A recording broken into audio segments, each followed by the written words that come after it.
தலையெழுத்தை அழிக்கக்கூடிய கோவில் திருச்செந்தூர். தலையெழுத்தை எப்பேற்பட்ட மோசமான தலையெழுத்தையும் மறைச்சிடும். என்னன்னா அங்க நாழிக்கிணறுன்னு ஒரு கோவில் இருக்கு. முருகப்பெருமான் தன் திருக்கை வேலினால நாழிக்கிணறு பார்த்தீங்கன்னா ஒரு தொலைதான் இருக்கும். ஒரு 100-200 மீட்டர்ல கடல் இருக்குங்க. கடல் உப்பு கரிக்குது. இந்த தண்ணி அவ்வளவு அற்புதமா இருக்கும், அவ்வளவு இனிப்பா இருக்கும். எப்படி சார் அங்க கடல் இங்க நல்ல தண்ணி? எல்லாம் முருகனுடைய அருளுங்க. இதுல சயின்ஸோ இதுல எல்லாம் அப்பாற்பட்டது. யாரு நம்பிக்கையோட போய் நாழிக்கிணறுல குளிக்கிறாங்களோ அவங்களுக்கு அன்னையோட சரி எல்லா துன்பங்களும் போயிடும். தலையெழுத்தை அழிக்கக்கூடிய கோவில் திருச்செந்தூர். தலையெழுத்தை எப்பேற்பட்ட மோசமான தலையெழுத்தையும் மறைச்சிடும். என்னன்னா அங்க நாழிக்கிணறுன்னு ஒரு கோவில் இருக்கு. முருகப்பெருமான் தன் திருக்கை வேலினால நாழிக்கிணறு பார்த்தீங்கன்னா ஒரு தொலைதான் இருக்கும்.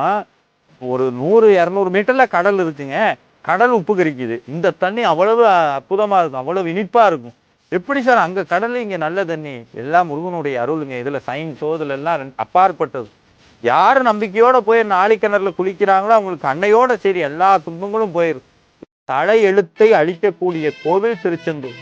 தலையெழுத்தை எப்பேற்பட்ட மோசமான தலையெழுத்தையும் மறைச்சிடும். என்னன்னா அங்க நாழிக்கிணறுன்னு ஒரு கோவில் இருக்கு. முருகப்பெருமான் தன் திருக்கை வேலினால நாழிக்கிணறு பார்த்தீங்கன்னா ஒரு தொலைதான் இருக்கும். ஒரு 100-200 மீட்டர்ல கடல் இருக்குங்க. கடல் உப்பு கரிக்குது. இந்த தண்ணி அவ்வளவு அற்புதமா இருக்கும், அவ்வளவு இனிப்பா இருக்கும்.